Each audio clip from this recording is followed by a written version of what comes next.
Ce soir, Bezrat Hashem, nous allons poursuivre dans une route Birkat Amazon. Parlons des personnes qui sont concernées. Jusqu'à présent, nous parlons de quantité.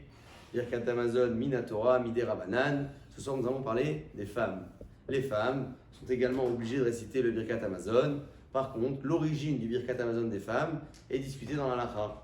Pour certains avis, l'obligation est une obligation d'ordre rabbinique. Pour d'autres, elle est d'ordre toranique.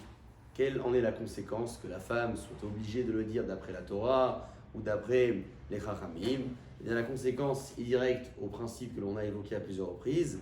Lorsqu'il y a un enfant, un membre de la famille, un garçon, donc son mari, son fils, qui a consommé une quantité considérable de pain, donc plus de 54 grammes, et qui doit à présent réciter le Birkat Amazon d'après la Torah, on disait, puisque la Torah demande un Birkat Amazon après satiété, donc une fois que 54 grammes ont été consommés, je dois réciter le Birkat Amazon d'après la Torah. Dans ce cas-là, si le garçon ou le papa n'est pas en mesure de dire le Birkat pour différentes raisons, l'enfant est malade, le papa également, eh bien la maman ne pourra pas les acquitter du devoir. Pourquoi? Puisque d'après certains avis, son devoir personnel à elle est un devoir qui n'est que mis des Ravanan.